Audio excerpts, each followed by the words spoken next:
ቆየት ስላለው የበለሃ ለበለሃ ሙግት አንዳንድ ነጥቦችን ላካፍላችሁ። ጠበቃ እንዳርጌ ካሴ ነኝ። ጤና ይስጥልን።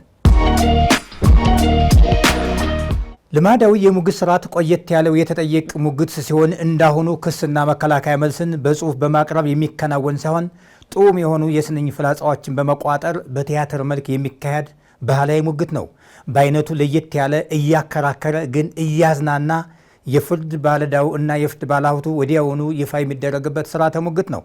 በእንደዚህ አይነቱ የሙግት ስርዓት ሲሳተፉ የነበሩ ሰዎች የቲያትርና የኪነ ጥበብ ችሎታ ያላቸው መሆኑን እንደ ትልቅ አስረጅ ሆነ ሊቆጠር የሚችል መስሎ ይታያል። ከዚህ በመነሳት አሁን ላይ በሀገራችን ያለው የኪነ ጥበብ እድገት ስንቁ የተቋጠረው ከዚያን ጊዜ ጀምሮ እንደነበር የሚናገሩም አሉ። ይህው ልማዳዊ የሙግት ስርዓት በስነ ግጥም የሚቀርብ ሙግት ሆኖ ዳኛውን ጨምሮ ሌሎች ታዳሚዎች በሰቂለ ልቦና የሚከታተሉት ቲያትር መሰል የፍርድ ቤት ክርክር ነው።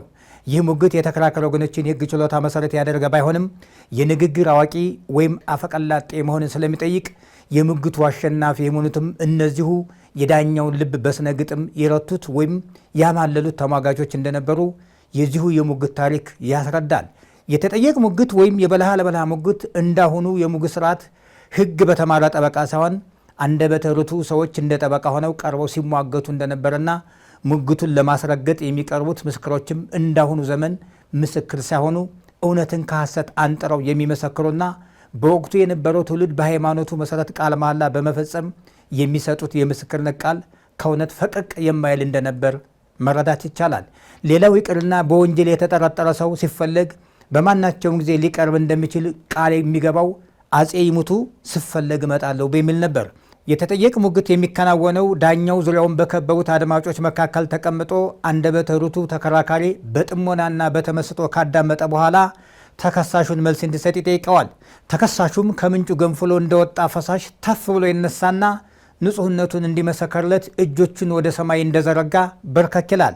በተከራካሪው አፍንጫ ስር ቡጢውን ያወዛውዛል። የጥንቱ ችሎት በተነሳ ቁጥር ይበልጥ ትውስ የሚለውና ትዝታውም ከብዙዎቹ አእምሮ ውስጥ ሳይፋቅ እንደቆየ የሚነገርለት አንድ ነገር አለ።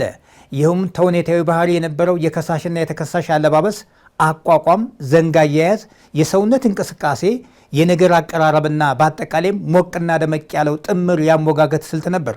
ተሟግቶ ለመርታት ረትቶም እርካታን፣ ዝናና ክብር ለመቀዳጀት በቅድሚያ የተሟጋቹ ንቃት፣ ብልሃነትና ብርታት ይጠይቃል። ከዚህም የተነሳ ከሰውነት እንቅስቃሴው ሌላ በተለይ የመሟገቻው ቋንቋ በተዋቡ ቃላት፣ በምሳሌያዊ አነጋገር፣ በተረት፣ በአፈታሪክ፣ በእንቆቅልሽና በመሳሰሉት ዘዴዎች የበለጸገ ለዛማ መሆን ይገባው ነበር። የእነዚህ ሁሉ ውህድ የችሎት ነፃ ትርኢት ወጭ ወራጁን አላፊ አግዳሚውን ሁሉ ይማረክና ያማልል የነበረው። አመሰግናለሁ።